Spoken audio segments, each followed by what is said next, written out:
There are a variety of ways to become a billionaire in the vibrant global economy. Being an educationist or holding on to a formal profession is by no means the sole path to financial success if your objective is to earn more money annually than some whole nations. Yeah, some of the biggest financial heavyweights the world has ever seen have emerged from the hotel and motel sector because it is so profitable. So let's talk about the top 5 richest hotel billionaire moguls and how they got there. Number 5. Ty Warner.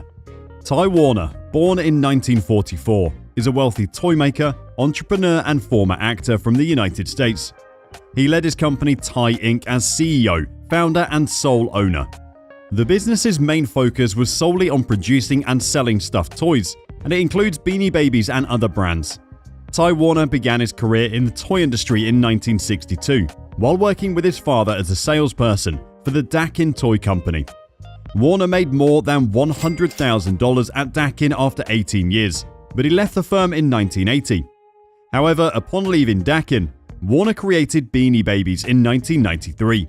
The first Beanie Babies were born, and he immediately started experimenting with unconventional marketing strategies he'd learned at Dakin, showing up to distributors in a white Rolls-Royce convertible he had bought while wearing a fur coat, top hat and cane. He rightly predicted that would pique merchants' interest enough to check out his offerings, and yes, it did.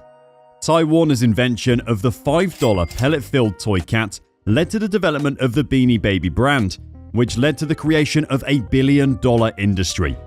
Although Ty Warner was best known for generating his wealth from Beanie Babies, currently being piled up in basements and attics across the world, much of his current wealth comes from the real estate industry. When the Beanie Baby reached full force in the 1990s, Ty Inc. was making $700 million a year in profits. Since then, Warner invested his large fortune in hotels, acquiring the Four Seasons Hotel in New York for $275 million. With a net worth of $2.3 billion, he was ranked number 359 on the Forbes 400 list of the wealthiest individuals in America in 2020. His hotel, Ty Warner Penthouse Suite, has a nightly rate of $41,836, making it one of the most luxurious hotels in the world. He currently owns hotels and resorts in California, Hawaii, Mexico, and Florida, among other places. His net worth is believed to be $2.4 billion. Ty Warner had 2 longtime girlfriends, but he never married and has no children. Number 4. Philip Ruffin. Businessman Philip Gene Ruffin was born in the United States on March 14, 1935. He's the sole owner of the world's largest maker of hand trucks, the Circus Hotel and Casino in Las Vegas, the Treasure Island Hotel and Casino, Greyhound racing tracks, oil production companies, convenience shops, and several real estates. He co-owns the Trump International Hotel Las Vegas with former US President Donald Trump, with whom he also has a commercial relationship. With a net worth of $3.2 billion, he came in at number 838 on the Forbes 2019 list of world's billionaires. Philip Ruffin, a native of Kansas and former college student, began his professional life as a convenience store employee. He was able to start a network of 60 outlets thanks to the state's first ever installation of self-serve gas. Ruffin bought a Marriott hotel in Wichita in 1987, using the money he made from these convenience stores. Midway through the 1990s, he leased his convenience stores and acquired other hotels, along with the Bahamas Crystal Palace Casino complex. Shortly after, his net wealth increased to $2.5 billion, and Ruffin's hotel deals increased too. He currently manages 13 properties, and he's one of the wealthiest hotel magnates in the world. Ruffin later wed a Miss Ukraine contestant in 2008 who was 26 years old, and they have 2 children together. Number 3. William Barron Hilton.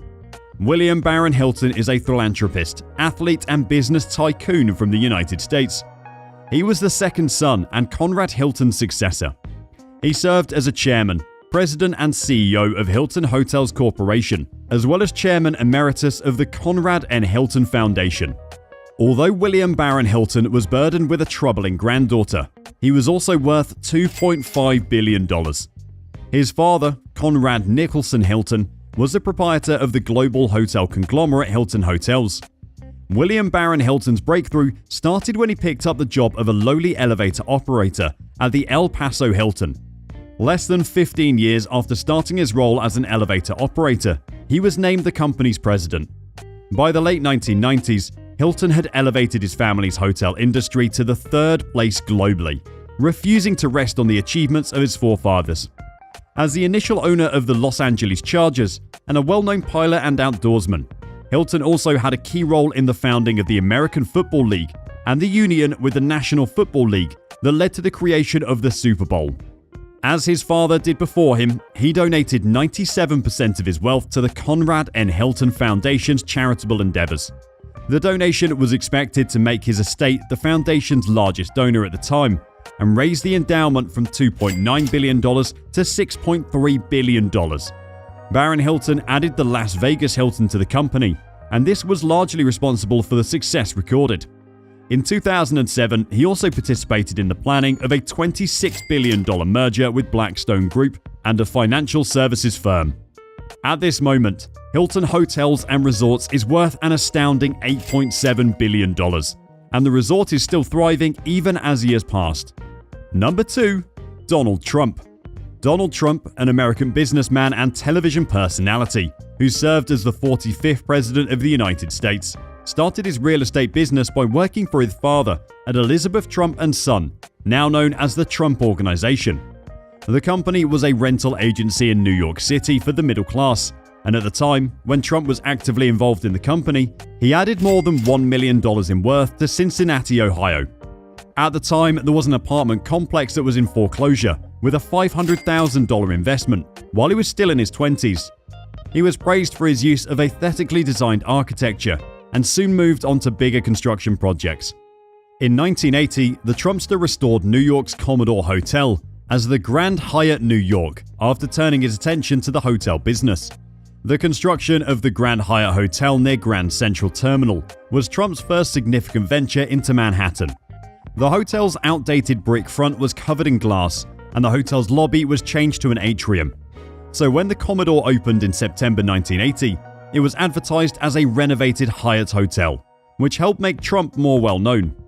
Trump also bought and refurbished the Trump Plaza, a structure on 3rd Avenue in New York City in 1981. He converted this into an apartment cooperative where tenants shared ownership of the structure. He then proceeded to construct hotels both domestically and abroad. Some of his most fruitful endeavors bore his name. In 2001, construction was finished on the 72-story residential skyscraper known as Trump World Tower, which is situated across from the UN building. Trump handed over control of the Trump Organization to his sons Donald Jr. and Eric when he was sworn in as the President of the United States in January 2017.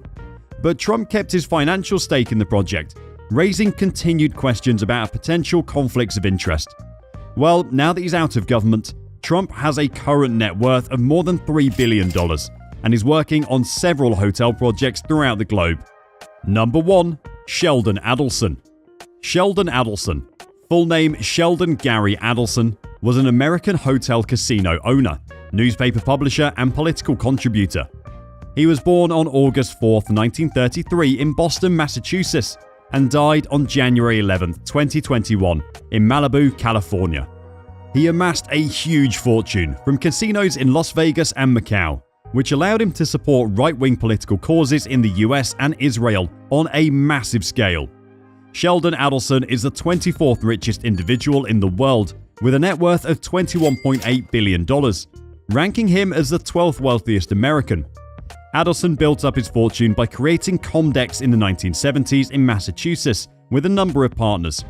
This organization became known as the Interface Group, and despite Adelson's claim that he had no computer-related knowledge, Interface launched the Computer Industry Trade Show and a computer exhibition that ran from 1979 until 2003. In 1988, Adelson leveraged his winnings to purchase the Sands Hotel and Casino in Las Vegas. In 1989, he and his associates constructed the Sands Expo and Convention Center after purchasing the former Rat Pack hangout to boost the city's exposition business. An expansion project for the center was later announced in 2008, and it includes a second expo building with 2 million square feet of space. Adelson was inspired to demolish the Sands Hotel and build the Venetian, a massive complex with more than 4,000 rooms, 18 restaurants, and canals equipped with gondolas. This inspiration came from his honeymoon to Venice in 1991. The Sands Corporation already runs Vegas-style hotels and casinos across Asia, including China and Singapore, and is now developing a concept for a Spanish version of Euro Vegas. Thanks for watching, and do subscribe to learn more great content.